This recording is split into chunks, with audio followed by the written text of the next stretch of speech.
Selamat sore Bapak Ibu Saudara yang dikasihi Tuhan. Shalom. Firman Tuhan pada sore hari ini saya berikan judul tentang teriakanku berubah menjadi sukacita. Kita akan baca dari Mazmur 5 ayat yang ketiga. Demikian bunyi firman Tuhan. Perhatikanlah teriakku minta tolong, ya Rajaku dan Allahku, sebab kepadamulah aku berdoa. Sama-sama kita katakan amin. Sebelum kita mulai firman Tuhan, saya undang Bapak Ibu Saudara untuk bangkit berdiri. Kita akan berdoa sebentar. Kiralamata sikalamata sangka. Inaralamata siku ramata sangkalamasi. Kiaramalama siku dialamata sangka. Inaralamata sikinaralamata sangkalamalamasi. Oralamata siku ramata sangkalamalamasi. Kurialamata yaralamata si dipatakana kurapata sikana karalapatasi. Inaralapata sikoramata sangkalamalalamasi. Diaramata sikinaralamata sangka. Goralapata sikoramata sangkalabalalamasi. Terima kasih Tuhan buat anugerah-Mu. Kalau firman-Mu boleh kembali disampaikan pada sore hari ini. Tuhan, biar kuasa-Mu, kuasa Roh Kudus menjamah setiap kami yang mendengarkan firman-Mu. Engkau urapi hamba-Mu Tuhan. Karena Tuhan, hamba-Mu membutuhkan urapan dan kuasa-Mu. Tanpa Engkau sia-sia ya Roh Kudus. Oleh sebab itu biarlah Roh Kudus bekerja. Bapa, dalam nama Tuhan Yesus, Roh Kudus menjamah setiap pendengar. Yang lemah Tuhan kuatkan. Yang susah Tuhan hiburkan. Yang di dalam permasalahan Tuhan tolong masalahnya. Yang sakit Tuhan sembuhkan. Dan biarlah firman ini menjadi berkat, menjadi kekuatan, menjadi kemenangan dan kemuliaan hanya bagi Tuhan Yesus Kristus. Haleluya. Amin. Tuhan. Saudara, kita tahu siapakah Daud ini. Daud ini adalah seorang yang dikasihi Tuhan. Daud ini adalah orang yang suka memuji-muji Tuhan. Daud ini adalah orang yang suka merenung-renungkan firman Tuhan. Bahkan dia merenungkan firman Tuhan itu, firman Tuhan berkata, siang dan malam dia merenung-renungkan firman Tuhan. Kita tahu ini adalah seorang yang begitu indah, seorang yang begitu berkenan di hadapan Tuhan, tetapi rupanya orang yang indah ini, orang yang berkenan kepada Tuhan ini juga mempunyai masalah.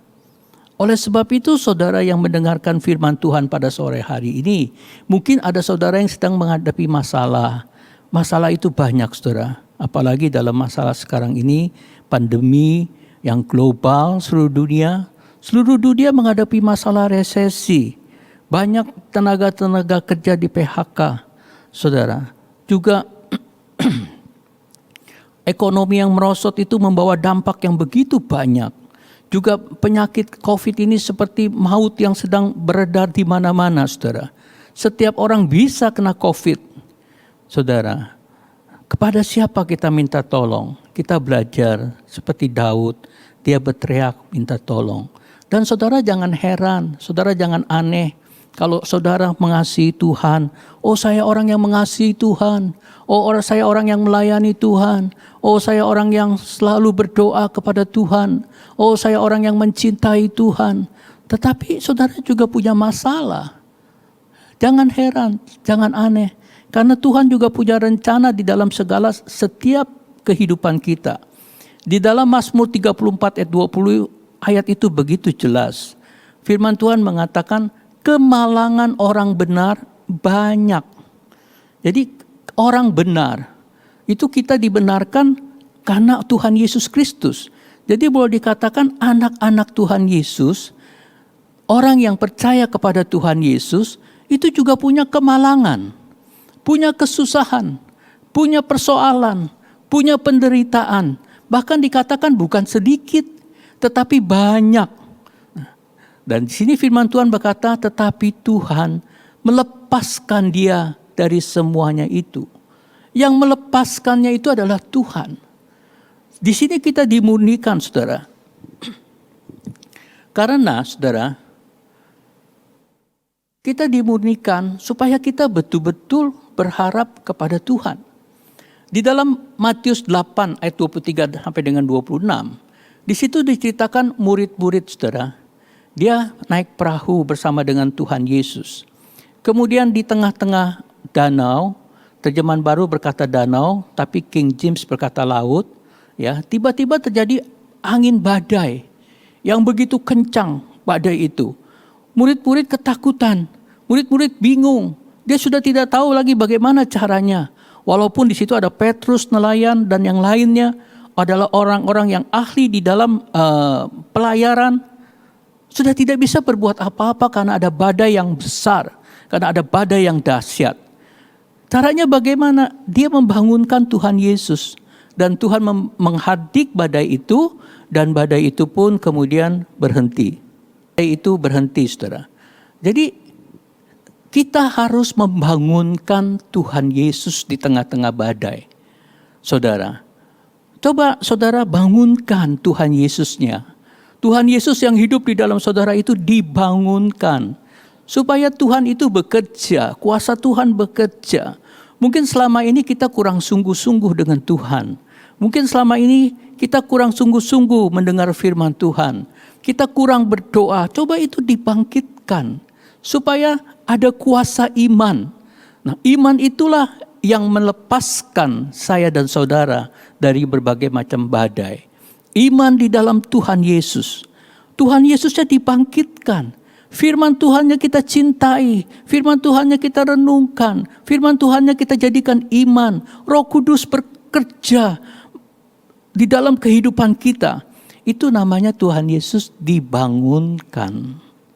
Iman ditumbuhkan. Iman bertumbuh.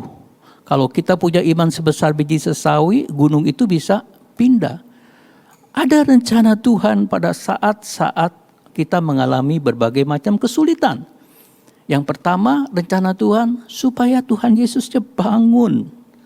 Supaya imannya bangun. Supaya Roh Kudus itu hidup melimpah memimpin kehidupan kita. Dan dengan iman kita di dalam Yesus Kristus Tuhan, maka badai-badai kehidupan itu berhenti. Tuhan menolong saya dan saudara di dalam berbagai macam badai yang sedang kita hadapi. Mungkin badai PHK. Saudara ada yang mendengar firman Tuhan, mungkin saat ini belum mendapat pekerjaan. Saudara berdoa sungguh-sungguh kepada Tuhan. Saudara percaya Tuhan sanggup tolong saya dapat pekerjaan. Mungkin badai sakit. Kalau saudara ada yang dalam keadaan sakit, percaya, jangan ragu-ragu. Tuhan Yesus bisa sembuhkan, maka saudara akan disembuhkan. Mungkin di tengah-tengah saudara mendengar firman Tuhan saat ini, saudara, saya percaya. Walaupun kita tidak bertatap muka, tetapi Roh Kudus berkarya saat ini. Roh Kudus bekerja saat ini. Roh Kudus menolong hidup saudara, membangkitkan iman saudara, menyembuhkan sakit saudara, menolong persoalan-persoalan hidup saudara, memberkati pekerjaan saudara. Saya percaya saat ini dalam nama Tuhan Yesus ada kuasa Tuhan, ada pertolongan Tuhan, ada berkat Tuhan, ada mujizat Tuhan. Dalam nama Tuhan Yesus, saudara tertolong. Haleluya. Saudara, kita lihat manusia itu seringkali berharapnya kepada manusia. Ya. Mungkin begitu punya persoalan yang diharap siapa yang bisa tolong saya? Yang dicari itu manusia. Oh si A pasti bisa kasih saya pekerjaan. Oh si B uangnya banyak, mungkin saya bisa pinjam dengan dia. Oh si C itu dokter yang pinter. Oh saya bisa datang ke dokter itu pasti beres. Oh saya bisa pergi ke negara itu banyak peralatan canggih, dokter-dokter pinter. Saya bisa pergi ke situ pasti saya tertolong. Itu bukan kehendak Tuhan, saudara. Orang yang mengandalkan manusia, kata firman Tuhan, itu akan terkutuk. Orang yang mengandalkan manusia, kata firman Tuhan, hatinya itu akan menjauh daripada Tuhan. Tuhan tidak mau anak-anaknya itu menjauh dari Tuhan. Rencana Tuhan setiap saat adalah supaya kita mendekat, tambah dekat dengan Tuhan. Menjadi satu dengan Kristus. Itu rencana Tuhan. Kalau persoalan-persoalan ini, saudara, membuat hati saudara menjauh, saudara tidak akan mendapat pertolongan dari Tuhan. Karena pertolongan itu datangnya dari Tuhan. Di dalam Yeremia 17 ayat 5 dan 6 jelas firman Tuhan berkata, beginilah firman Tuhan, terkutuklah orang yang mengandalkan manusia, yang mengandalkan kekuatannya, kekuatan uang, kekuatan kepintaran, kekuatan kekuasaan, atau kekuatan kelihayan dan lain-lain sebagainya. Tuhan bilang terkutuk dan hatinya menjauh daripada Tuhan. Jangan saudara, kalau kita dapat persoalan, jangan sampai hati kita menjauh dari Tuhan. Tetapi kita semakin mendekat kepada Tuhan. Karena tadi dikatakan di dalam Mazmur 34 ayat 20, Tuhan yang akan menolong, Tuhan yang akan melepaskan. Di dalam ayat ke-6 dikatakan, ia akan seperti semak bulus di padang belantara. Ia tidak akan mengalami datangnya keadaan baik. Ia akan tinggal di tanah angus, di padang gurun, di negeri padang asin yang tidak berpenduduk. Tuhan bilang akan seperti semak bulus. Semak bulus itu semak belukar. Apa yang saudara dapatkan dari semak belukar? Hasilnya apa? Tidak ada hasilnya. Bahkan itu bisa menyucuk saudara, menyakiti saudara, menyakiti hati saudara, menyakiti perasaan saudara, tambah menderita di dalam persoalan. Demikian juga dikatakan, ia tidak akan mengalami datangnya keadaan baik. Gak mungkin lebih baik, saudara. Kalau saudara mengandalkan manusia lebih daripada mengandalkan Tuhan, kalau saudara mengandalkan manusia dan saudara menjauh daripada Tuhan, saudara tidak akan keadaan saudara menjadi lebih baik. Nah, dikatakan juga ia akan tinggal di tanah angus. Saudara, kalau saudara tinggal di tanah angus itu, saudara mau dapat hasil apa? Mau dapat hasil tomat? Mau dapat hasil mangga? Mau dapat hasil sayur-sayuran? Enggak mungkin dapat. Karena tanah angus itu adalah tanah yang tidak subur. Tanah angus itu adalah tanah yang gosong. Apa yang kita bisa dapat dari tanah yang gosong? Tidak ada yang kita bisa dapatkan dari tanah yang gosong. Tidak akan menimbulkan hasil yang baik, saudara. Atau di negeri padang asin. Di negeri di mana tanahnya itu asin. Artinya apa? Tidak ada yang bisa ditumbuhkan di tanah yang asin. Tanah yang asin itu mungkin tanah yang banyak mengandung garam, kloridnya tinggi, atau ferrumnya tinggi, saudara. Tidak bisa ditanami apa-apa. Gagal. Menyakitkan. Saudara berharap kepada manusia itu seperti datang kepada semak duri, kata Tuhan. Saudara datang kepada manusia itu seperti saudara datang ke tanah angus, kata Tuhan. Saudara berharap kepada manusia itu seperti saudara datang ke padang asin, negeri padang asin. Saudara tidak bisa mendapatkan apa-apa, saudara. Tetapi kita belajar seperti Daud, saudara ya. Dia berteriak, dia minta tolong kepada Tuhan. Atau ada lagi, saudara, firman Tuhan dikatakan dalam Yesaya 36 ayat 6, itu seperti berharap kepada tongkat bambu yang patah terkulai, yaitu Mesir yang akan menusuk dan menembus tangan orang yang bertopang kepadanya. Begitulah keadaan Firaun, Raja Mesir, bagi semua orang yang berharap kepadanya. Itu di Yesaya 36 ayat yang ke-6. Jadi bambu itu diharap, tongkat itu diharap untuk menolong. Saat kita lemah tidak bisa berjalan, kita pakai tongkat supaya kita masih bisa berjalan perlahan. Kalau saudara naik ke gunung, saudara kelelahan, saudara juga perlu tongkat supaya saudara bisa berjalan. Saudara.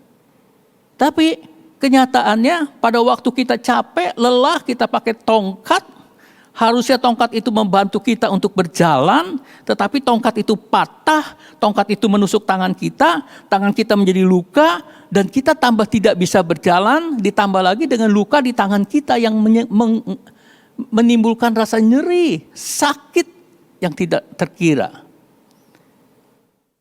Pada saat saudara tidak bisa berjalan, bukan mendapatkan pertolongan, tapi malah mendapatkan penderitaan.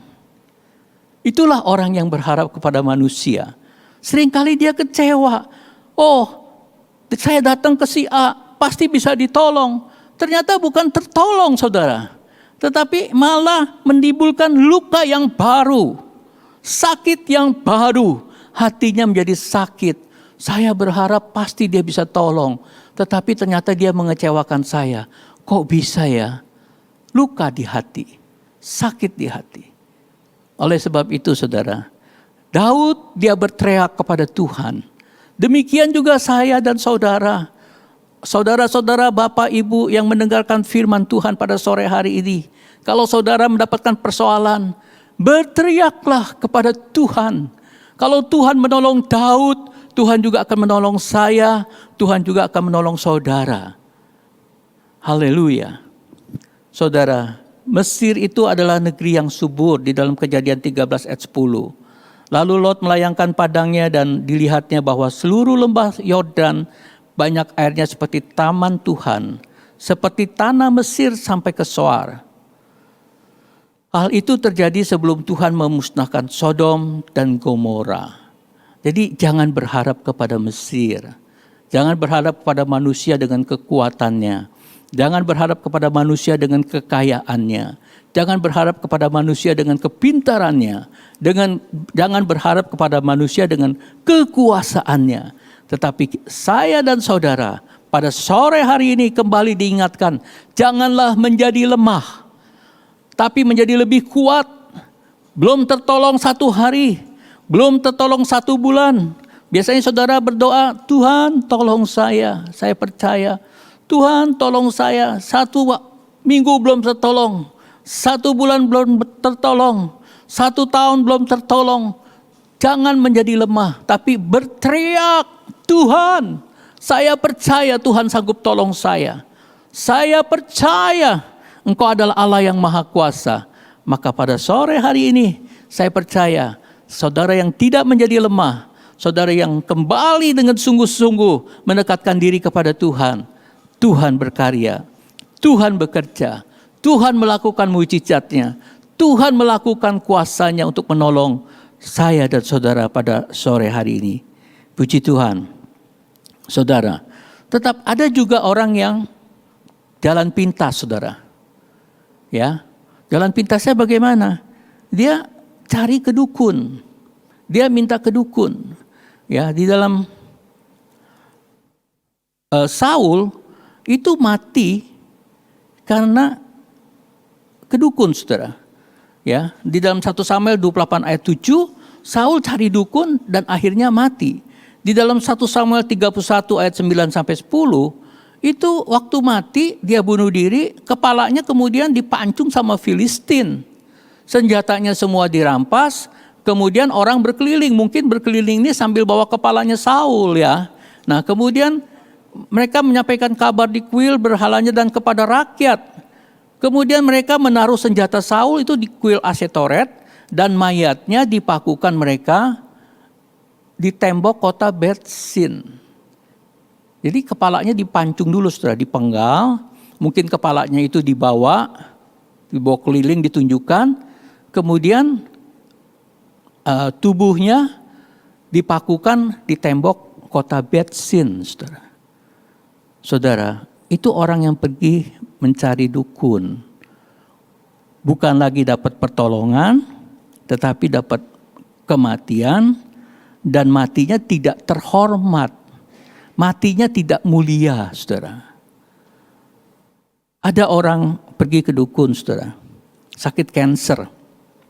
Ini yang saya tahu, saudara. Pergi, kemudian datang, pulang bilang, oh sudah baik nih. Lebih baik. Mungkin datang lagi saya nggak tahu. Tetapi yang saya tahu, belakangan saya dapat kabar tidak lama kemudian dinyatakan orang itu mati, saudara. Tidak sembuh betul-betul. Karena kata Yohanes 10 ayat 10, iblis itu penipu, pembohong, dan pembunuh. Sepertinya tertolong, tetapi sesungguhnya itu dia tidak tertolong, sesungguhnya dia itu mati. Dan matinya kalau kita lihat seperti Saul, itu mati yang tidak terhormat, saudara. Nah, kalau orang pergi ke dukun, dia mati, matinya tidak terhormat di hadapan manusia dan di hadapan Tuhan. Dia nggak bisa masuk ke sorga, saudara. Karena orang yang pergi ke dukun itu, kata Tuhan, merupakan kekejian di hadapan Allah. Jangan, saudara ya, saya bacakan ini ayatnya. Yeskil 13 ayat 18. Katakanlah beginilah firman Tuhan Allah, celakalah dukun-dukun perempuan yang mengikatkan tali-tali asimat pada semua pergelangan dan mengenakan selubung pada kepala semua orang, tua atau muda, untuk menangkap jiwa orang. Apakah kamu hendak menangkap jiwa orang yang termasuk umatku? Berarti ada umatnya Tuhan juga yang datang ke dukun. Kemudian juga mau ditangkap jiwanya dan membiarkan orang-orang lain hidup untuk kepentinganmu. Jadi saudara lihat bahwa orang yang pergi ke dukun itu, saudara, mau ditangkap jiwanya. Dari anak Tuhan yang mempunyai sorga yang mulia, ditangkap jiwanya, mau dimasukkan ke dalam kebinasaan. Orang yang sudah selamat, dirubah, ditangkap, dimasukin dalam kebinasaan. Dalam neraka yang kekal. Dan selama dia masih hidup dipakai untuk kepentingan dukun itu. Dia penuh dengan ketakutan. Dukun itu meminta syarat, dan syarat itu harus dilakukan. Dan semua syarat-syaratnya itu adalah untuk kepentingan si dukun itu. Saudara, hidupnya sudah penuh dengan penderitaan. Hidupnya sudah tidak ada lagi damai dan sukacita. Karena orang yang hidupnya itu sudah tertangkap dengan setan, pasti tidak ada damai. Pasti tidak ada sukacita. Sebetulnya dia mengharapkan pertolongan. Tetapi di balik pertolongan yang diberikan itu, damainya dirampas, ditangkap. Keselamatannya dirampas, ditangkap. Dan hidupnya digunakan untuk kepentingan si dukun itu. Dan kemudian akan binasa. Saudara ingat aja bagaimana caranya menangkap tikus. Ya. Kalau sekarang ada alat canggih itu pakai elektronik, tikus itu diusir. Tapi lama-kelamaan rupanya dia telinganya sudah resisten. Akhirnya dia alat itu mungkin kurang berfungsi juga, akhirnya dia bisa datang lagi, saudara. Akhirnya diberikanlah jebakan.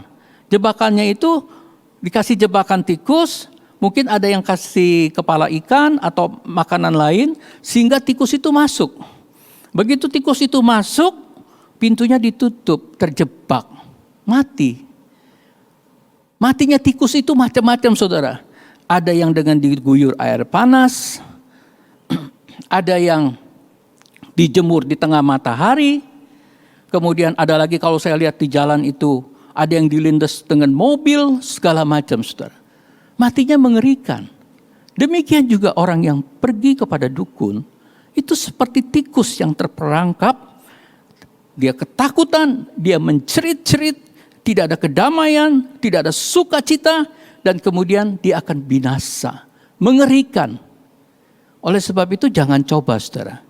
Ya, Tuhan bilang itu adalah kekejian di hadapan Tuhan. Tuhan bilang begini ya, saudara, di dalam Ulangan 18, 10-12, ini saudara catat baik-baik, saudara ingat seumur hidup saudara. Ya, Ulangan 18 ayat 10 sampai dengan 12. Di antaramu janganlah didapati seorang pun yang mempersembahkan anaknya laki-laki atau anaknya perempuan sebagai korban dalam api. Zaman dulu anaknya itu diserahkan, dikorbankan dalam api. Zaman sekarang anaknya tidak diserahkan di dalam api. Tetapi dibuat persyaratan, dibuat perjanjian, oke, aku kasih kamu uang yang banyak. Tetapi harganya, bayarannya adalah anakmu. Anaknya mati, Entah karena sakit, entah karena kecelakaan. Nah, bapaknya, ibunya dapat uang banyak. Itu persyaratan, saudara. Ya, kemudian ataupun seorang yang menjadi petenung. Jangan pernah datang ke petenung atau jangan ingin menjadi petenung.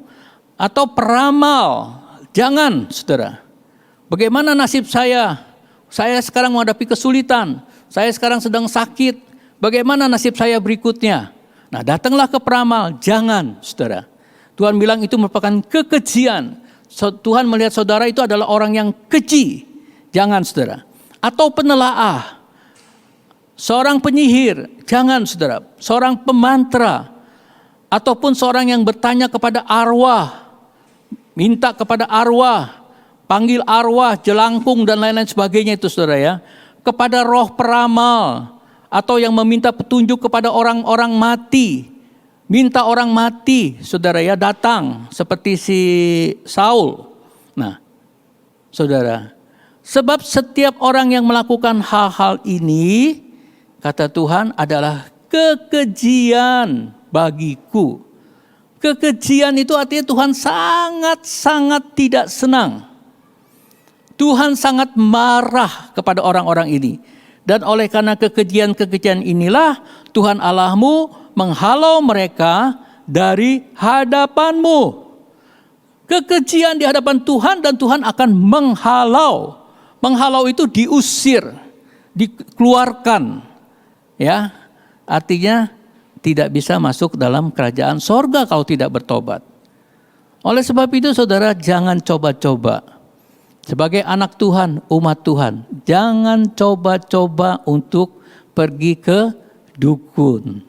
Keselamatan saudara hilang, jiwa saudara tidak ada damai, hidup saudara gelisah.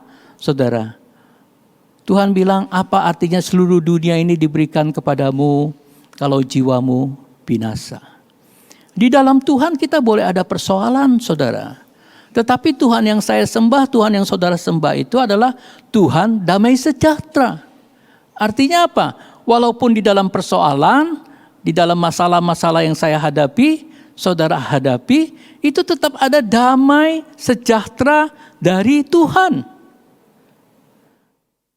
Tetapi kalau di dalam setan, itu dia pencuri, pembunuh, pembinasa. Saudara, tidak ada damai. Tidak ada sukacita, tidak ada kebahagiaan. Yang ada adalah kegelisahan, tambah kegelisahan. Stres. Uangnya banyak tapi stres, menderita. Uangnya banyak tapi tidak bisa dinikmati. Saudara, yang ada adalah kegelisahan demi kegelisahan dan tidak ada damai. Saudara, berpeganglah pada firman Tuhan sungguh-sungguh. Walaupun saudara menghadapi kesulitan saat ini, Tuhan berkata, segala sesuatu mendatangkan kebajikan bagi orang yang mengasihi Tuhan. Jadi di balik kesulitan ini, Tuhan punya rencana-rencana yang indah yang sedang disiapkan untuk saya dan saudara. Kalau saudara lihat Tuhan Yesus itu disempurnakan juga di dalam penderitaan. Saudara, seperti anak-anak kita itu kita sekolahkan itu juga dia kesian kita lihatnya. Wah, sekolah dari pagi sampai jam 3, setengah 4. Kemudian les lagi. Kemudian tugasnya lagi. Tidak ada waktu bermain, saudara. Sedangkan dia masih anak-anak. Masih 8 tahun, masih 10 tahun. Mestinya dia banyak bermain. Kalau zaman saya dulu umur 7-8 tahun itu waktunya bermain, saudara. Tetapi anak-anak sekarang waktu bermainnya itu sedikit sekali. Sekolah, belajar, les. Tetapi orang tuanya bilang, kamu menderita sekarang nak, nanti kamu menjadi orang yang berbahagia. Demikian juga Tuhan punya maksud. Segala sesuatu itu mendatangkan kebajikan bagi orang yang percaya kepada Tuhan.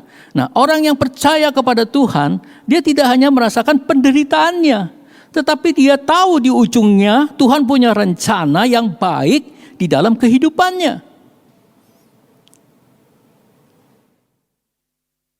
Saudara, pegang Tuhan sungguh-sungguh. Jangan juga saudara pergi ke dukun atau orang pintar dan lain-lain sebagainya. Nah, sekarang kita lihat seperti Daud, dia berharap kepada Tuhan. Ini adalah suatu yang Tuhan kehendaki. Di dalam Mazmur 121 ayat 1 dan 2, nyanyian Ziarah, aku melayangkan mataku ke gunung-gunung, dari manakah akan datang pertolonganku? Dari mana ya? Dia lihat gunung-gunung yang tinggi. Dia lihat mungkin pasukannya. Dia lihat mungkin tentara-tentaranya. Pahlawan-pahlawannya yang begitu terkenal. Pahlawan-pahlawan yang bisa mengalahkan orang, satu orang itu ratusan orang bisa dibunuh. Mungkin dia bisa lihat secara kalau dia berperang, siapa yang bisa backup dia? Siapa yang bisa tolong dia? Dia lihat. Mungkin kalau dalam keadaan masa yang kering, dia lihat negara mana yang bisa bantu dia supply makanan. Dilihat, boleh dilihat saudara. Di sini dikatakan, nyanyian Ziarah, aku melayangkan mataku ke gunung-gunung, dari manakah akan datang pertolonganku. Pertolonganku ialah dari Tuhan yang menjadikan langit dan bumi. Daud punya pendekar-pendekar. Daud punya kekayaan yang besar. Dia bisa beli makanan, dia bisa beli persediaan. Dia bisa beli tentara untuk membantu menolong dia dari negara lain. Tetapi tetap yang diandalkan adalah Tuhan. Demikian juga saya dan saudara. Saudara bisa dengan kekuatan saudara. Saudara punya kemampuan, kepintaran. Saudara punya uang. Saudara punya kedudukan yang tinggi. Saudara bisa melakukan A, B, dan C.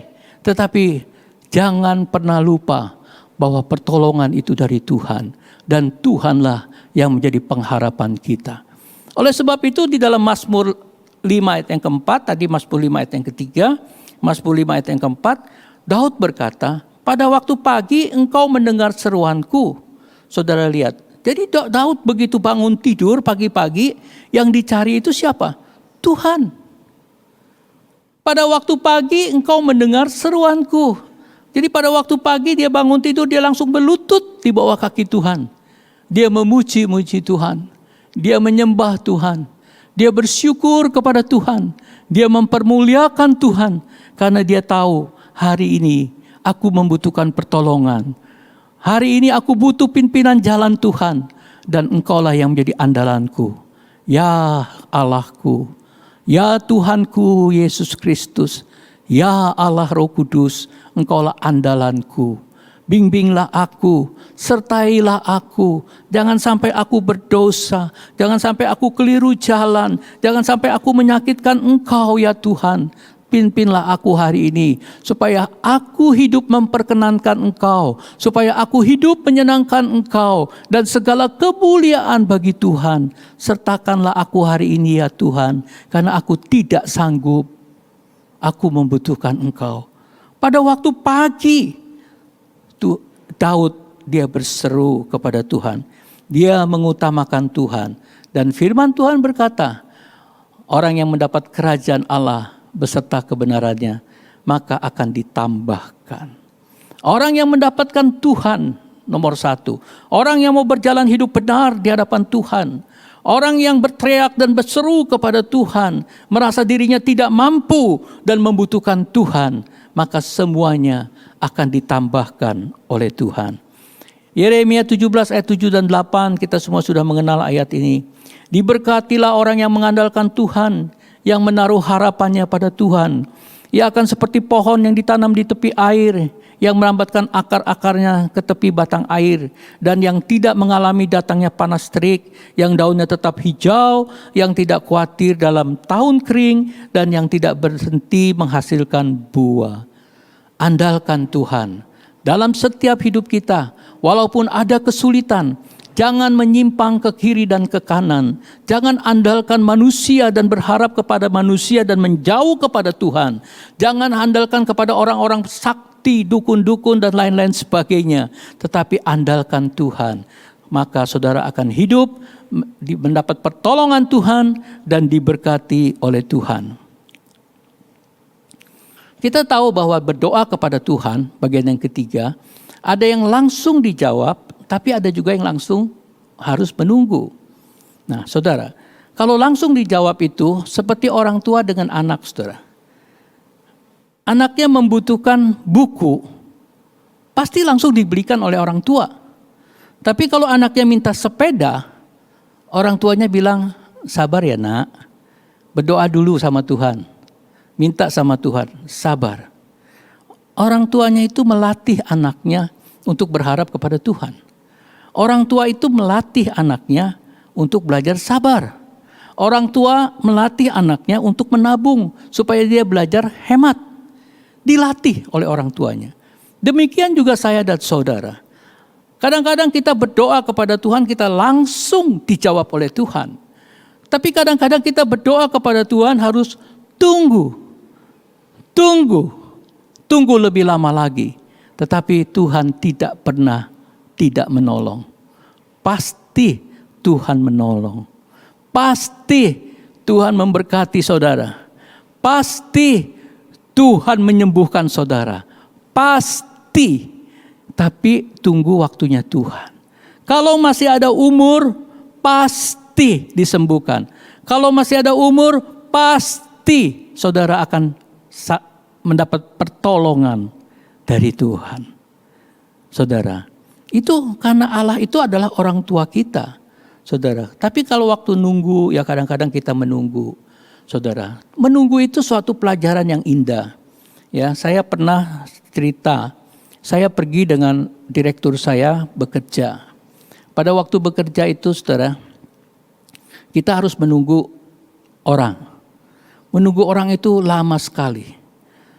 Itu di daerah pedalaman di Kalimantan, saudara. Ya.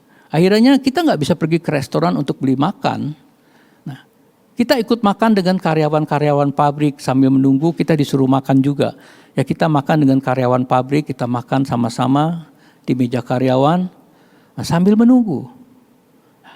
Akhirnya keluar, tapi menunggunya lama, saudara. Nah, setelah besokannya, direktur saya dia bilang, aku nggak berani ikut lagi debutnya. Kenapa? Nggak tahan aku nunggu nih. Nggak sabar. Nah, saudara, ya pelajaran menunggu itu adalah pelajaran yang baik, saudara. Satu adalah pelajaran tentang setia.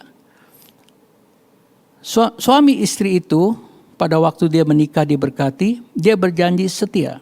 Setia dalam keadaan susah, setia dalam keadaan senang, setia dalam keadaan sehat, setia dalam keadaan sakit. Pokoknya setia dalam segala hal. Hanya kematian yang bisa memisahkan di antara suami dan istri. Demikian juga saudara, kita juga diajar setia kepada Tuhan. Tuhan menghendaki kesetiaan kita. Setia sampai mati. Wahyu 2 ayat yang ke-10. Tuhan hendak kita setia. Setia sampai mati, saudara. Jadi ini belum sampai mati. Belum tertolong. Belum diberkati. Sudah berdoa 1 tahun. Belum disembuhkan. Belum diberkati. Sudah berdoa 10 tahun. Belum tersembuhkan. Belum juga punya apa-apa yang diciptakan, mungkin rumah yang bagus.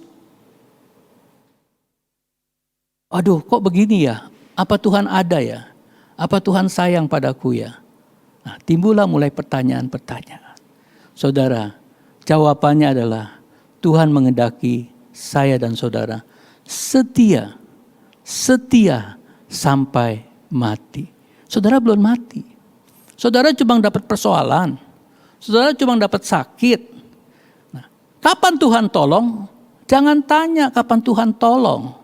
Tuhan punya waktunya sendiri. Tuhan punya timingnya sendiri. Tuhan berkata, aku membuat indah tepat pada waktunya. Pengkhotbah 3 ayat 11. Tetapi saudara harus percaya, orang yang menanti-nantikan Tuhan, Mazmur berkata dia tidak akan mendapat malu. Tapi biarkanlah waktunya itu Tuhan yang menentukan. Memang zaman sekarang ini zaman mau cepat.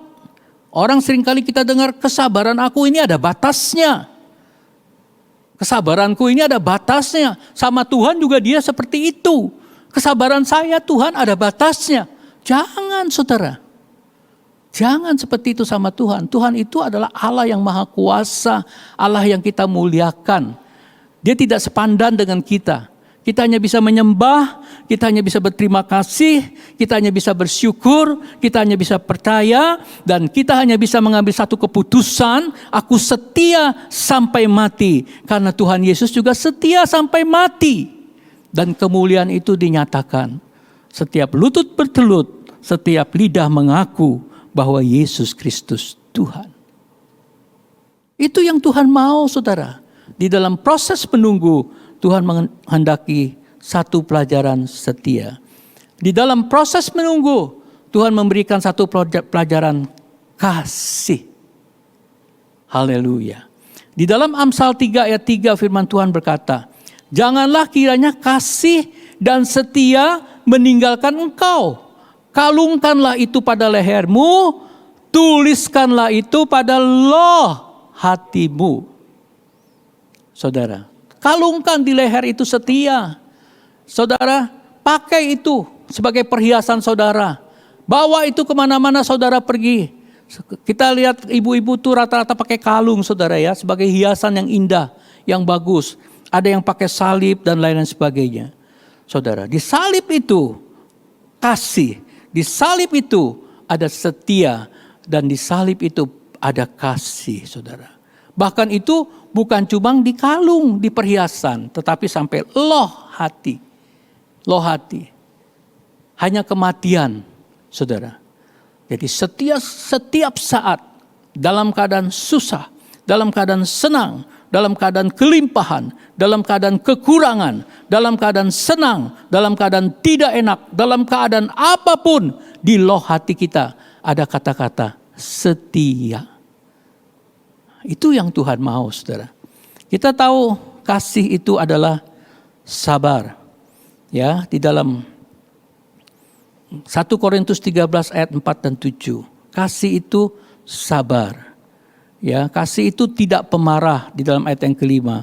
Di dalam ayat yang ketujuh, percaya segala sesuatu, mengharapkan segala sesuatu, sabar menanggung segala sesuatu. Jadi saudara membutuhkan pertolongan, 1 tahun belum terjawab, 2 tahun, 5 tahun, 10 tahun belum terjawab. Jawabannya kalau saudara kasih itu, ya tidak marah, tidak kecewa, tidak tersinggung. Kemudian percaya segala sesuatu. Kalau saudara mengasihi Tuhan, saudara percaya bahwa Tuhan akan menolong saudara. Saudara percaya bahwa Tuhan akan memberkati saudara. Itu kasih. Dan juga sabar menanggung segala sesuatu. Ada kesabaran, saudara. Ya. Nah, kita lihat contohnya seperti Daniel. Dia diuji, saudara. Dimasukkan ke dalam lubang singa. Tapi buat dia tetap setia. Dia menghadapi masalah, dia nggak tertolong. Dia masuk lubang singa, tapi dia tetap setia. Dia tetap berdoa kepada Tuhan. Sadrah, Mesah, Abednego dimasukkan ke dalam dapur api. Tetap setia kepada Tuhan. Dia tidak mau mengingkari Tuhannya.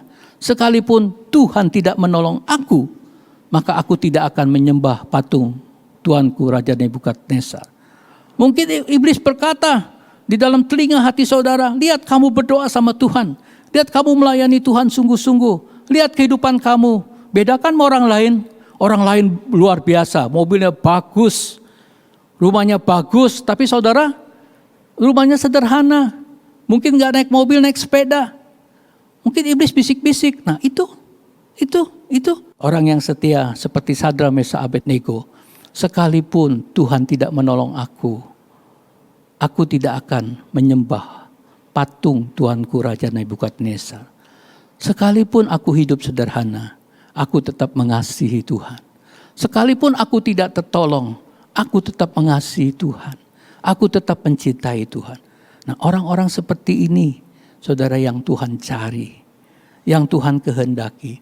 Di balik kesukaran, Tuhan ingin satu pengakuan. Tuhan ingin melihat di mana kasih saudara kepada Tuhan. Di balik kesukaran, Tuhan ingin melihat sampai di mana kesetiaan saudara kepada Tuhan. Karena Tuhan ingin memberkati. Di balik ujian ini ada berkat Tuhan. Di balik ujian ini ada mahkota Tuhan. Akan mendatangkan kepujian, kehormatan, dan kemuliaan pada Tuhan pada waktu Tuhan Yesus datang. Itu 1 Petrus 1 ayat yang ke-7. Di dalam Yakobus 1 ayat 2 dan 4, saudara-saudaraku, anggaplah sebagai suatu kebahagiaan apabila kamu jatuh ke dalam berbagai-bagai pencobaan. Sebab kamu tahu bahwa ujian terhadap imanmu itu menghasilkan ketekunan. Dan biarlah ketekunan itu memperoleh buah yang matang. Supaya kamu menjadi sempurna dan utuh dan tak kekurangan sesuatu apapun. Saudara, di sini Tuhan mengendaki tujuannya adalah tetap tekun. Tetap harap Tuhan. Tetap minta sama Tuhan. Terus berdoa pada Tuhan. Supaya menghasilkan buah yang matang. Matang itu saudara melalui masalah. Suatu karakter yang matang, suatu pribadi yang matang, itu melalui masalah-masalah yang dia hadapi. Kalau dia menghadapi berbagai macam persoalan, dia akan matang. Dia akan terbiasa bereaksi sesuai dengan firman Tuhan. Dia tidak gampang mengeluh, dia tidak akan bersungut-sungut kepada Tuhan. Karena dia mempunyai suatu karakter yang matang, pribadi yang matang. Kita senang sekali kalau ketemu dengan orang yang punya pribadi yang matang, saudara. Dia tidak mudah tersinggung, dia tidak pernah marah, dia tidak pernah melihat selumbar di mata orang, dia tidak pernah menghakimi orang, tapi dia punya kebijaksanaan. Itu orang-orang yang matang. Aduh, kalau kita ketemu dengan orang yang matang itu kita senang. Kita senang, saudara. Tuhan Yesus itu matang. Tuhan Yesus itu sempurna. Tuhan Yesus itu disempurnakan dengan berbagai macam kesukaran. Demikian juga Tuhan punya rencana supaya saya dan saudara itu matang secara rohani. Matang secara karakter. Karena Tuhan punya rencana saya dan saudara itu ingin dijadikan mempelai Kristus. Mempelai itu satu level saudara. Dengan Kristus. Pribadinya itu selevel. Sama-sama matang. Rohaninya sama-sama selevel, matang seperti Kristus. Kalau saudara menghadapi kesulitan, saudara banyak keluh kesah. Saudara tidak percaya kepada Tuhan. Saudara, bagaimana kalau saudara menyanyi mempelai Kristus, mau menjadi mempelai Kristus? Tidak selevel, enggak bisa. Bagaimana mau menjadi sahabat Kristus? Enggak bisa. Tuhan pasti bergaul, Tuhan pasti cerita, Tuhan pasti dekat dengan orang-orang yang levelnya kurang lebih seperti itu. Bisa bicaranya sama, orang yang selevel itu bisa bicaranya sama, bisa mengerti sama. Tapi orang yang enggak selevel itu jauh berbeda, paling cuma dikasih tahu sedikit-sedikit. Nah, levelnya di sorga juga berbeda, saudara. Kalau saudara belajar kemah suci, ada 3 level. Itu menentukan bagaimana saudara di dunia. Bagaimana waktu saudara menghadapi kesulitan. Bagaimana pada waktu saudara merasa diri saudara tidak ditolong. Bagaimana pada waktu saudara merasa bahwa saudara ditinggalkan oleh Tuhan. Tanda kutip, seolah-olah ditinggalkan. Padahal Tuhan tidak pernah meninggalkan. Tetapi Tuhan sedang membentuk menjadi sesuatu yang indah. Supaya level saudara naik, saudara. Daud juga menunggu, saudara. Di dalam Mazmur 40 ayat 2, firman Tuhan berkata, aku sangat menanti-nantikan Tuhan. Lalu ia menjenguk kepadaku dan mendengar teriakku minta tolong. Ya, Daud menanti-nantikan Tuhan. Lalu ia menjenguk, Tuhan datang kepadanya dan mendengar teriakannya dan Tuhan menolong. Di dalam King James dikatakan, I wait patiently for the Lord. Aku telah menunggu-nunggu dengan sabar di hadapan Tuhan. Daud juga menunggu dan Daud juga sabar. Saudara, oleh sebab itu kita juga harus sabar. Saudara tahu di dalam 1 Samuel 17, pada usia 17 tahun, Daud diurapi oleh Nabi Samuel untuk menjadi seorang raja di usia 17 tahun. Tetapi Daud menjadi raja di Hebron untuk Yehuda itu pada usia 30 tahun. Kemudian Daud menjadi raja seutuhnya atas Israel pada usia 37 tahun. 17 menjadi 30 itu 13 tahun dia baru menjadi raja di Yehuda. 17 menjadi 37 tahun itu dia baru menjadi raja. 20 tahun setelah itu dia baru menjadi raja atas seluruh Israel. Pada waktu dia menunggu, apa yang dialami? Pada waktu saudara ingin mendapat berkat Tuhan yang limpah, yang besar, saudara juga perlu bertanya, apa yang harus saya alami? Apa yang dialami oleh Daud pada waktu dia menunggu? Apakah dia menunggu dengan santai? Apakah dia menunggu dengan nikmat, senang-senang? Tidak. Daud mengalami berbagai macam masalah, kesulitan. Dia seorang pahlawan besar, seorang pahlawan yang menyelamatkan bangsanya, yang seharusnya dihormati, yang seharusnya dipuji-puji, yang seharusnya diberikan kemuliaan, tetapi dia tidak mendapatkan pujian, dia tidak mendapatkan kehormatan dari bangsanya, dia tidak mendapatkan kemuliaan dari bangsanya, tetapi yang didapati oleh Daud adalah penderitaan.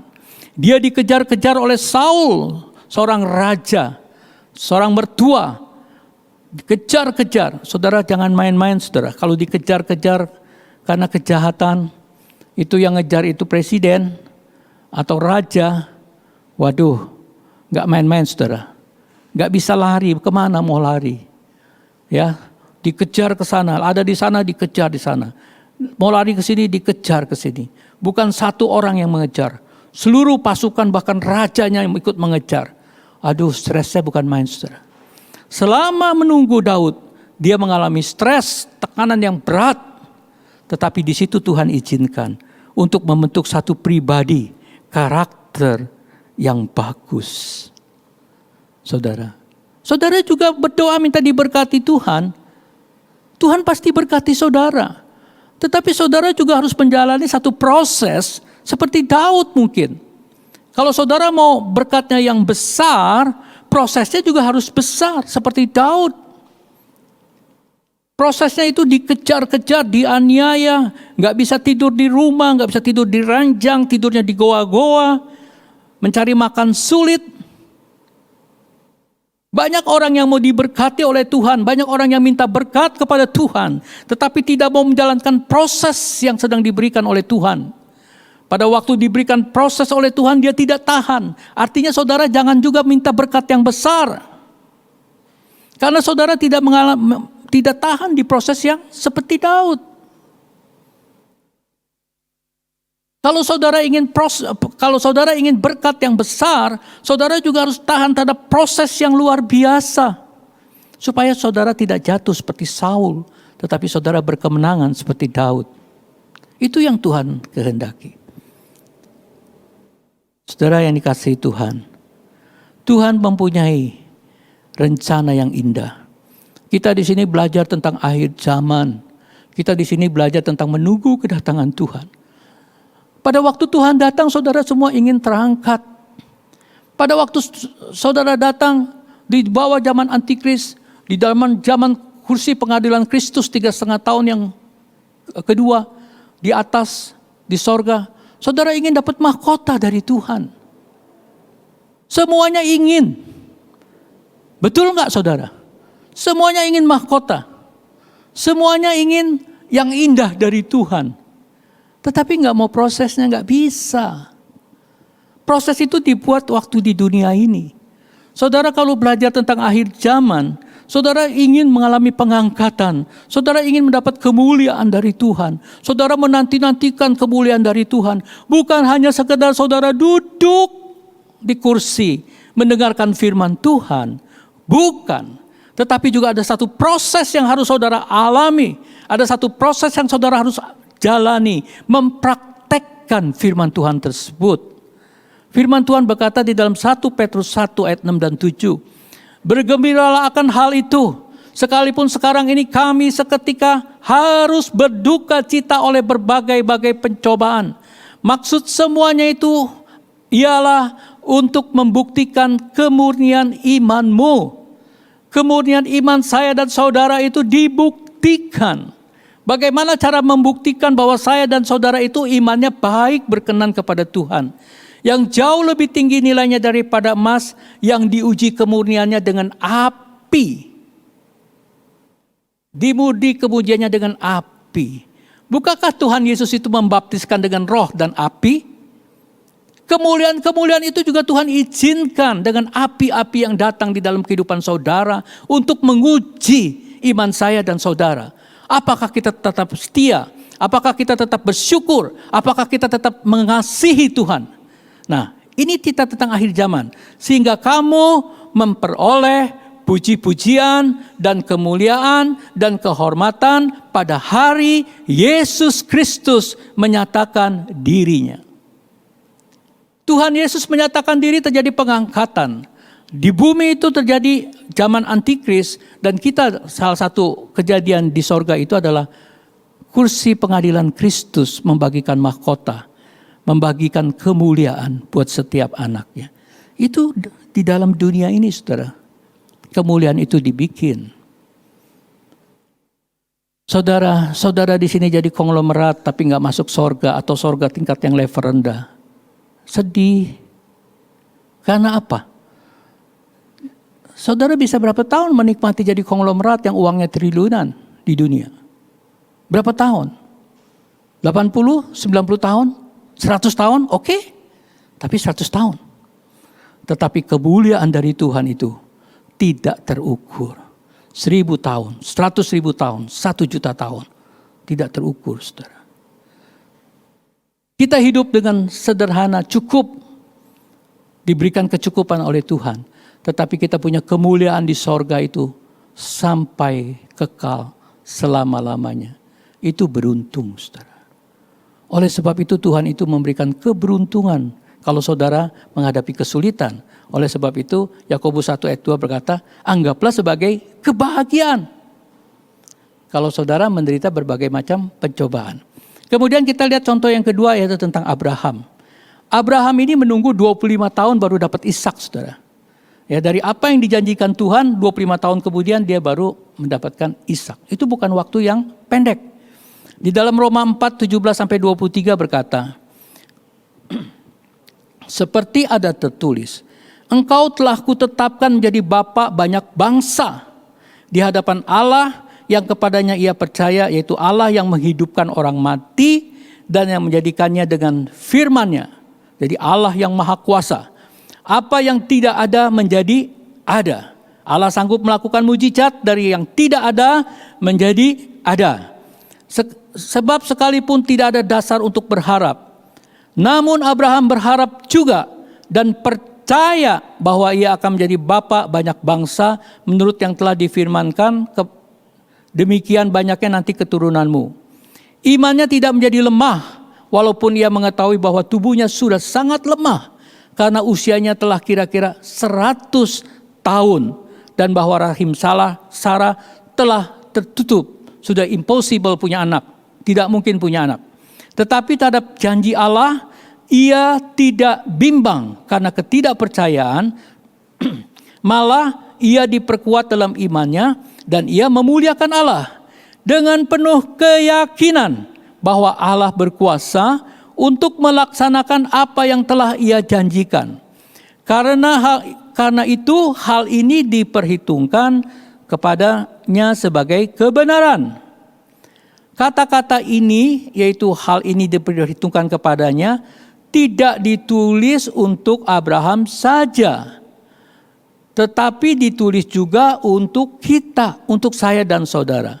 Sebab kepada kita pun Allah memperhitungkan karena kita percaya kepada Dia yang telah membangkitkan Yesus Tuhan kita dari antara orang mati. Kita belajar doa dari kasus Abraham ini, iman Abraham ini, saudara ya. Kita lihat beberapa hal. Yang pertama, kita belajar doa itu doa orang benar, saudara ya. Tuhan itu kudus, hendaklah kita juga kudus. Di dalam Mazmur 5 ayat ke-6, di dalam Mazmur 5 tadi, saudara ya, 5 ayat 3 kita jadi topik yang judul, Keempat tadi, pagi-pagi dia berdoa kepada Tuhan, berharap kepada Tuhan.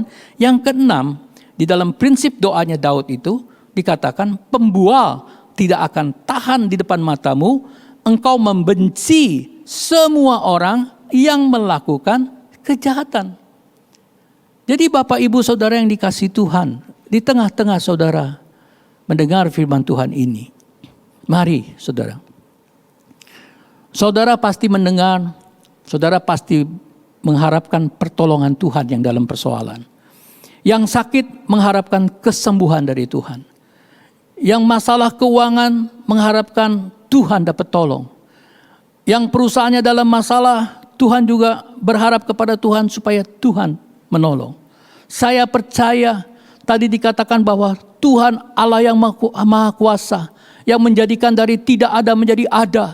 Tuhan Allah yang Maha Kuasa, yang membangkitkan orang yang mati. Jadi kuasanya itu sangat tidak terbatas. Kuasanya itu luar biasa. Saya percaya saat ini juga Tuhan sanggup menolong saudara. Di tengah-tengah saudara mendengar firman Tuhan, Roh Kudus berkarya, Roh Kudus bekerja, Roh Kudus menyembuhkan saudara. Roh Kudus turun memenuhi hidup saudara. Roh Kudus juga mau menolong usaha saudara. Roh Kudus juga ingin bekerja apa yang menjadi permohonan saudara.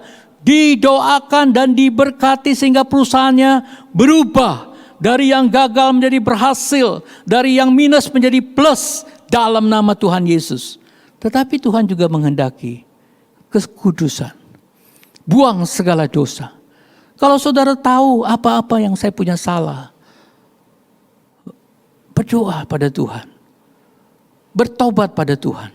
Di dalam 2 Tawarikh 7 ayat 14 firman Tuhan berkata, dan umatku yang atas namaku disebut, merendahkan diri, berdoa, dan mencari wajahku, lalu berbalik dari jalan-jalannya yang jahat, maka aku akan mendengar dari sorga, dan mengampuni dosa mereka, serta memulihkan negeri mereka. Kalau saat ini saudara ada yang terikat dengan dosa, terikat pil, terikat will, terikat kebencian, terikat iri, terikat dendam, terikat niat yang tidak baik, saudara. Dalam nama Tuhan Yesus, putus. Minta ampun kepada Tuhan. Maka kalau saudara bertobat dengan sungguh-sungguh merendahkan diri, berdoa mencari Tuhan, berbalik, bertobat, tidak mau lagi melakukan, saudara, maka Tuhan akan memulihkan negeri saudara. Tuhan akan memberkati rumah tangga saudara. Tuhan akan memberkati pekerjaan saudara. Tuhan akan memberkati kesehatan saudara. Tuhan akan memberkati segala apa yang saudara butuhkan. Dalam nama Tuhan Yesus. Syarat yang pertama, bertobat saudara. Karena Tuhan membenci kejahatan. Saudara, kemudian doa itu harus sesuai dengan Tuhan, saudara ya. Doa yang seringkali Tuhan tidak jawab itu adalah doa yang tidak sesuai dengan kehendak Tuhan. Di dalam Yakobus 4 ayat 3 dan 4, firman Tuhan berkata, atau kamu berdoa juga, tetapi kamu tidak menerima apa-apa karena kamu salah berdoa. Saudara berdoa, tidak menerima apa-apa, artinya tidak mendapatkan pertolongan karena salah berdoa. Sebab yang kamu minta itu hendak kamu habiskan untuk memuaskan hawa nafsumu. Jadi doanya itu karena ingin memuaskan hawa nafsunya. Coba periksa saudara. Apakah doa-doa kita ini cocok dengan kehendak Tuhan? Atau doa-doa kita ini hanya untuk memuaskan hawa nafsu kita? Keinginan-keinginan kita yang berlebih-lebih. Saudara. Jadi kalau memuaskan hawa nafsu itu Tuhan gak mau. Hai kamu orang-orang yang tidak setia. Tidakkah kamu tahu bahwa persahabatan dengan dunia adalah permusuhan dengan Allah? Jadi barang siapa hendak menjadi sahabat dunia ini, ia menjadikan dirinya musuh Allah. Dia berdoa ingin diberkati Tuhan. Tuhan kalau aku diberkati, aku ingin berbuat ini untuk Tuhan. Tetapi sesungguhnya bukan itu. Itu Tuhan diberikan janji-janji, tetapi di hatinya sebetulnya Tuhan kalau aku diberkati, aku pengen beli ini, dan untuk kesombongannya, untuk kemuliaan dirinya. bukan untuk kemuliaan Tuhan. Jangan saudara. Tuhan juga memberikan contoh saudara. Di dalam Matius 6 ayat yang ke-11. Berikanlah kami pada hari ini makanan kami yang secukupnya. Yang secukupnya. Jadi saudara, jangan saudara minta untuk memuaskan hawa nafsu saudara. Kemudian yang Tuhan kehendaki apa? Doa dalam roh. Kita baca dalam Yohanes 4, 23, 24. Tetapi saatnya akan datang dan sudah tiba sekarang bahwa penyembah-penyembah benar akan menyembah Bapa dalam roh dan kebenaran. Sebab Bapa menghendaki penyembah-penyembah demikian. Allah itu roh, barang siapa menyembah Dia harus menyembahnya dalam roh dan kebenaran. Bapa menghendaki penyembah-penyembah demikian. Penyembah apa saudara? Allah menghendaki penyembah-penyembah demikian. Penyembah apa yang Tuhan kehendaki? Itu yang saudara harus lakukan. Itu yang saudara harus turuti. Penyembah-penyembah yang Tuhan kehendaki adalah menyembah di dalam roh dan kebenaran. Kalau saudara datang ke daerah Sunda, banyak orang berbicara bahasa Sunda. Kalau saudara datang ke daerah Jawa, banyak orang berbahasa Jawa. Kalau saudara datang ke luar negeri, ke negara Australia atau Amerika, orang berbahasa Inggris. Kalau ke sorga, bagaimana saudara? Ya Tuhan kan maha kuasa. Tuhan kan bisa dengan bahasa Indonesia, dengan bahasa Jawa, dengan bahasa Sunda, dengan bahasa Inggris. Tuhan bisa mengerti. Karena Allah maha kuasa. Betul, Allah maha kuasa. Tapi Allah menghendakinya menyembah di dalam roh dan kebenaran. Ini yang Tuhan kehendaki. Tuhan mengerti, tapi saudara mau melakukan kehendak Allah atau tidak? Itu pertanyaannya. Saudara mau hidup menyenangkan Allah atau tidak? Saudara ingin doa saudara didengar Allah atau tidak? Itu pertanyaannya. Kalau saudara ingin menyenangkan, kalau saudara ingin menuruti, kalau saudara ingin mentaati, ya saudara mentaatinya yang seperti Tuhan ajarkan. Menyembah di dalam roh dan kebenaran. Itu yang the best. Itu yang terbaik. Kalau pakai bahasa Jawa, pakai bahasa Sunda, pakai bahasa Inggris, pakai bahasa Prancis, ya Allah mengerti. Tapi sesungguhnya hati Allah berkata, aku tuh menghendaki kamu tuh berdoa di dalam roh dan kebenaran. Bukan hanya di dalam roh saja saudara, tetapi di dalam kebenaran. Maka itu yang pertama tadi adalah buang segala dosa. Nah saudara, di dalam Efesus 6 ayat 18 juga Tuhan berkata, dalam segala doa dan permohonan berdoalah setiap waktu di dalam roh. Dan berjaga-jagalah di dalam doamu itu dengan permohonan tidak putus-putusnya untuk segala orang kudus. Berdoalah setiap waktu di dalam roh. Nah, Tuhan kita itu roh. Dan Tuhan menghendaki kita berdoa dalam roh. Di dalam Matius 3 ayat 11 dikatakan, aku membaptis kamu dengan air sebagai tanda pertobatan. Tetapi yang datang kemudian daripadaku lebih berkuasa daripadaku dan aku tidak layak melepaskan kasutnya. Ia akan membaptiskan kamu dengan Roh Kudus dan api. Tuhan membaptiskan dengan Roh Kudus dan api. Saudara, kapan Roh Kudus itu dicurahkan? Setelah Tuhan Yesus mati di kayu salib. Darah Kristus tercurah. Dia dikuburkan, bangkit 3 hari. Kemudian 40 hari dia terangkat ke sorga. 10 hari kemudian Roh Kudus dicurahkan. Saudara tahu Roh Kudus itu dicurahkan pakai darah yang begitu mahal. Oleh sebab itu Tuhan menghendaki darah yang tidak terukur harganya itu membuat Roh Kudus itu turun ke dalam dunia. Tinggal di dalam hidup kita. Dan kalau saudara sudah dibaptis dengan Roh Kudus, 1 Korintus 6:19 berkata bahwa tubuh kita ini sudah menjadi bait Allah dan bait Roh Kudus. Tuhan tinggal tetap di dalam kehidupan kita. Haleluya. Oleh sebab itu saudara merindu yang belum penuh dengan Roh Kudus. Merindu supaya saudara dibaptis dengan Roh Kudus. Kita tahu bahwa 1 Korintus 14 ayat 2 berkata, siapa yang berkata-kata dengan bahasa roh, tidak berkata-kata kepada manusia, tetapi kepada Allah. Sebab tidak ada seorang pun yang mengerti bahasanya. Oleh roh ia mengucapkan hal-hal yang rahasia. Kita nggak mengerti kecuali orang yang diberikan karunia untuk menerjemahkan bahasa roh. Tetapi dia berkata-kata langsung kepada Allah.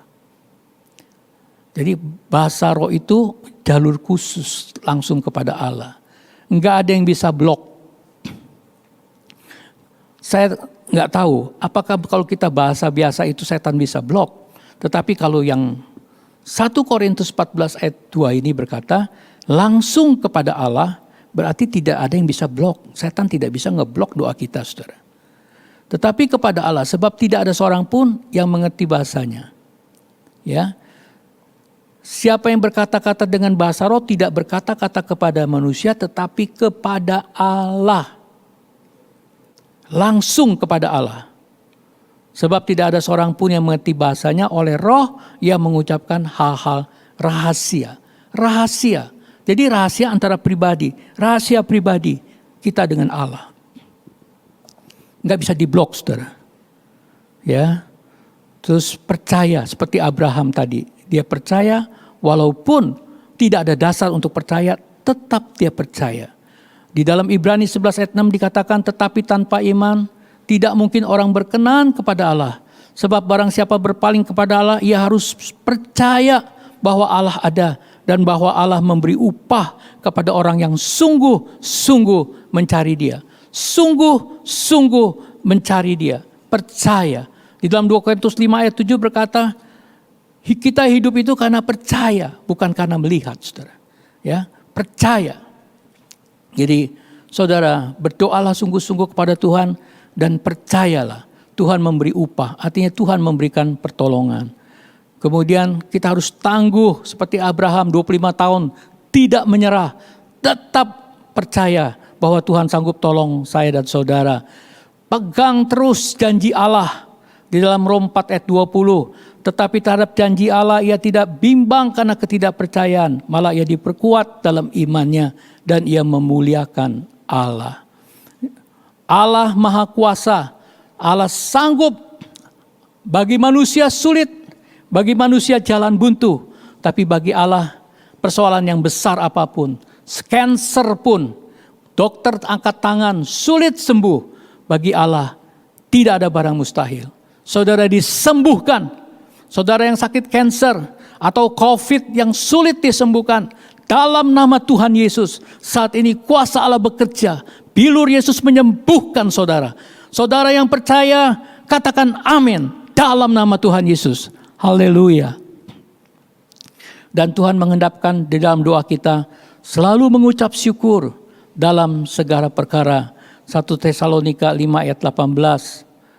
Ya, dikatakan mengucap syukurlah dalam segala hal, sebab itulah yang dikehendaki Allah di dalam Kristus Yesus bagi kita. Dalam segala hal mengucap syukur. Jadi kalau saudara berdoa itu penuh syukur, walaupun saudara sebelum tertolong, penuh syukur, percaya kepada Tuhan, dan Tuhan mau kita hidup bersukacita. 1 Tesalonika 5:16, bersukacitalah senantiasa. Walaupun saudara menghadapi persoalan, tapi saudara percaya Tuhan dapat menolong saudara dan saudara bisa bersukacita. Dan tetaplah berdoa. Yang ke-10 yang terakhir ini yang penting saudara ya. Di dalam Yohanes 17 ayat 9 berkata, aku berdoa untuk mereka, bukan untuk dunia aku berdoa, tetapi untuk mereka yang telah engkau berikan kepadaku, sebab mereka adalah milikmu. Jadi di sini berkata Tuhan berdoa untuk saya dan saudara. Yohanes 17 ayat 20. Dan bukan untuk mereka ini saja aku berdoa, tetapi juga untuk orang-orang yang percaya kepadaku oleh pemberitaan mereka.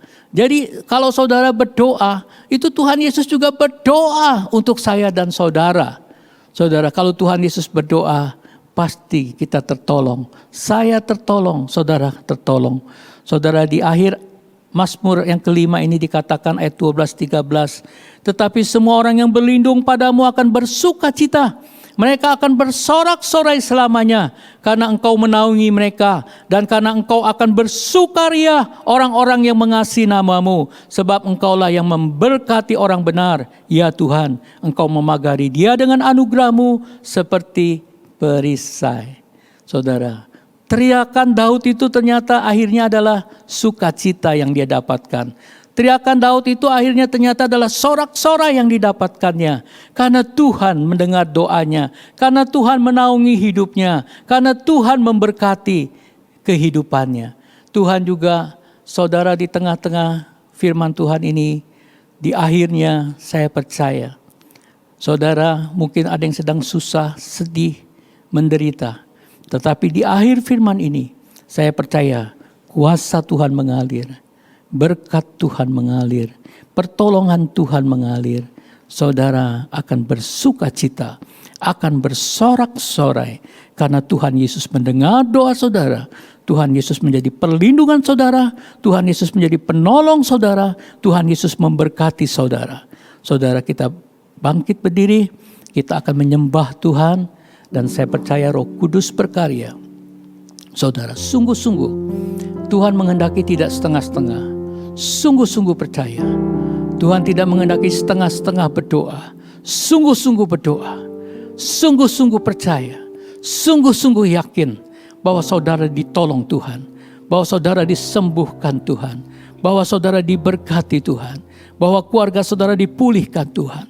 Saya minta garis bawahnya, sungguh-sungguh saat ini kita berdoa, menyembah kepada Tuhan, bersyukur, berterima kasih kepada Tuhan. Dengan sungguh-sungguh upah itu diberikan, berkat itu diberikan, pertolongan itu diberikan, damai sejahtera Tuhan mengalir dalam kehidupan saudara. Haleluya. Tak usah ku takut, Allah menjagaku.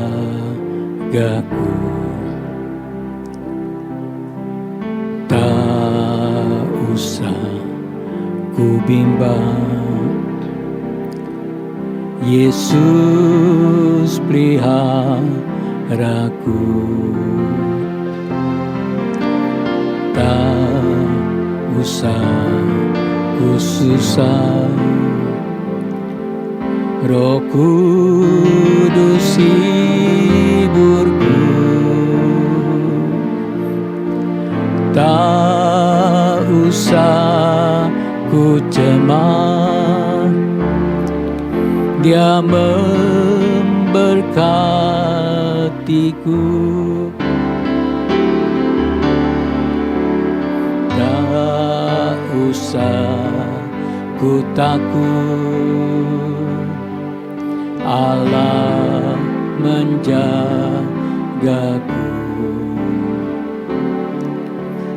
Tak usah ku bimbang, Yesus peliharaku. Tak usah ku susah, Roh Kudus hiburku. Tak usah ku cemas, Dia memberkatiku. El Shaddai, El Shaddai, Allah Maha Kuasa. Dia besar, Dia besar, El Shaddai mulia, El Shaddai, El Shaddai, Allah Maha Kuasa. Berkat-Nya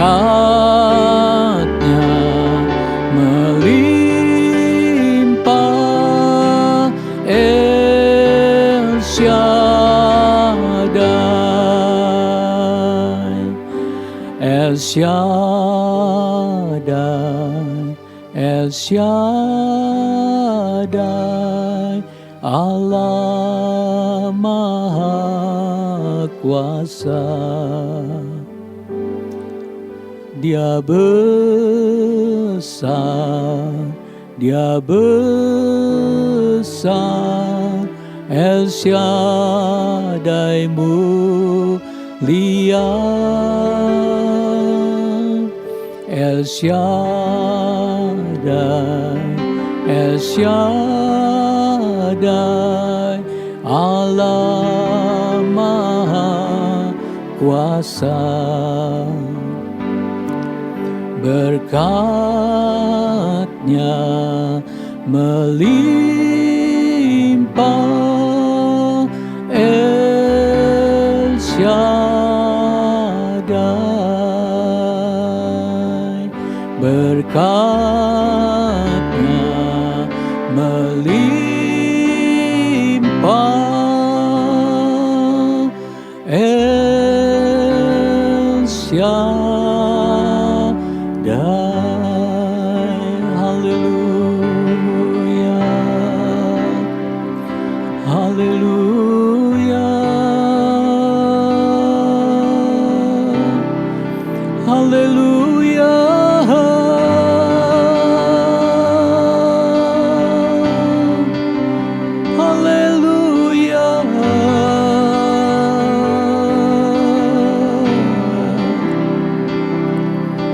Inara lama syara lamo,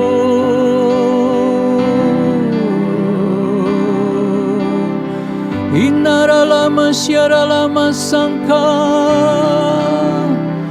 Haleluya, haleluya.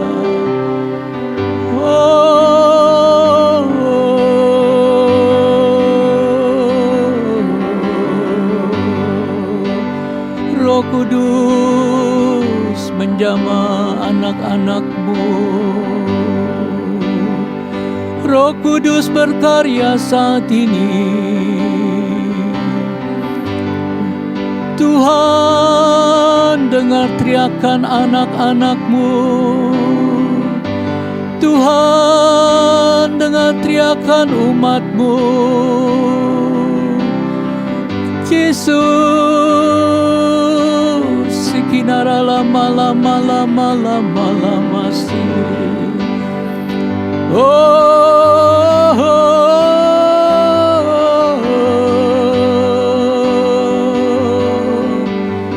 Sikinara lamo,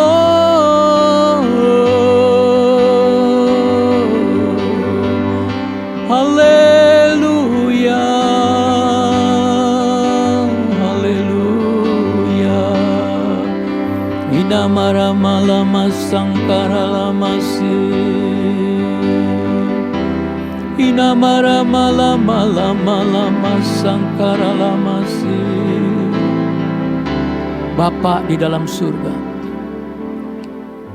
saya percaya, kami percaya saat ini Tuhan, melalui streaming ini kuasa-Mu bekerja. Ora mata sikala mata sang. Kuasa-Mu dinyatakan, bukan hamba-Mu yang menumpangkan tangan, tapi Roh Kudus yang sedang melawat umat-Mu. Engkau lihat umat-Mu dimanapun berada Tuhan. Engkau lihat pengharapan mereka ya Tuhan. Engkau lihat tangan-tangan mereka yang diangkat ke atas. Engkau lihat hati mereka yang penuh dengan cerita minta tolong kepadamu ya Tuhan. Orataka nakarala patasiki narala matasangka. Kalau firman-Mu saat ini diberitakan, Daud yang berteriak minta tolong berubah menjadi Daud yang penuh dengan sukacita. Tuhan, kami percaya firman-Mu ini juga bukan untuk hanya Daud Tuhan. Sebagaimana firman-Mu berkata pertolongan Tuhan pada Abraham. Bukan hanya untuk Abraham, tetapi untuk semua yang percaya di dalam Yesus Kristus Tuhan. Ora patasikinarala mata sangkarala patasikonakaralas. Orala patasiki narala patasiki narala patasangkarala patasiko narala patas. Orala patasiki narala patasiatakanako rapatasi. Korala patasiatakanako rala patasiki narala patas. Oratakana karapatasiko nakaralapas. Dalam nama Tuhan Yesus. Dalam nama Tuhan Yesus, Roh Kudus penjamah. Oleh bilur Tuhan Yesus, segala sakit penyakit disembuhkan. Penyakit ringan, penyakit berat, penyakit yang sederhana, penyakit yang mematikan, apapun juga. Di dalam nama Tuhan Yesus. Oleh bilur Tuhan Yesus saat ini, saudara yang mengangkat tangan, saudara yang percaya dengan sungguh-sungguh, terima kesembuhan dalam nama Tuhan Yesus. Ora patakan nikarala patas sangkala. Ora patakara patas sikona karamas. Terima kasih Tuhan. Kami percaya kuasa kesembuhan mengalir. Kuasa kesembuhan sedang mengalir. Kami percaya. Kami bersyukur, kami berterima kasih. Saudara-saudara kami yang dalam persoalan, Engkau lihat Tuhan hatinya. Engkau lihat tangannya diangkat ke atas. Mungkin persoalan ekonomi pekerjaan. Mungkin persoalan hutang Tuhan. Cicilan-cicilan yang tidak sanggup dibayar. Tuhan tolong Tuhan. Mungkin masalah pekerjaan yang diberhentikan. Mungkin persoalan rumah tangga Tuhan. Suami, istri, anak. Mungkin persoalan kesetiaan suami istri. Tuhan, persoalan apapun juga Bapak. Engkau Allah yang maha kuasa. Ora patasikinaralamatasang. Kalau badai itu Tuhan Kau hadik dan badai itu teduh, maka di dalam nama Tuhan Yesus kami perintahkan segala persoalan-persoalan ini berhenti. Ditolong Tuhan dalam nama Tuhan Yesus. Kuasa Roh Kudus bekerja. Saudara-saudara kami yang dalam persoalan, percayalah Tuhan sedang menolong saudara. Tuhan sedang menyelesaikan persoalan saudara. Tuhan sedang membantu saudara. Dalam nama Tuhan Yesus. Terima kasih Tuhan. Hamba-Mu akan mengakhiri kebaktian sore hari ini Bapa. Ora matasikinarala matas. Hamba-Mu ingin Engkau memberkati umat-Mu pada sore hari ini. Berkati semua umat-Mu Tuhan. Di masa-masa yang sulit tolong Tuhan. Tolong Tuhan, kami percaya Engkau Allah yang setia yang tidak pernah meninggalkan umat-Mu. Di masa-masa yang sulit Engkau menyertai umat-Mu. Engkau menghiburkan umat-Mu. Engkau memberkati umat-Mu. Engkau memberikan damai sejahtera atas umat-Mu. Engkau memberikan pertolongan atas umat-Mu. Engkau memberikan perlindungan atas umat-Mu. Baik dari COVID, baik dari penyakit sampar lainnya. Engkau menjaga, Engkau melindungi umat-Mu dan Engkau memberkati umat-Mu. Saudara-saudara yang dikasihi Tuhan, angkat kedua tangan saudara. Biarlah berkat dari Allah Bapa, Bapa yang begitu baik, Bapa yang kami panggil Aba ya Bapa. Kasih karunia dari Tuhan Yesus Kristus, kasih yang begitu besar, darah Yesus tercurah atas kami, dan anugerah dari Tuhan Yesus Kristus, darahnya menyucikan, menolong hidup kami. Dan kasih karunia dari Roh Kudus. Karunia-karunia Roh Kudus. Buah-buah Roh Kudus menyertai hidup saudara semua pada saat ini sampai kedatangan Tuhan. Bersama-sama kita katakan amin. Bapa, terima kasih. Bapa, terima kasih. Bapa di dalam surga, ku berterima kasih. Amin.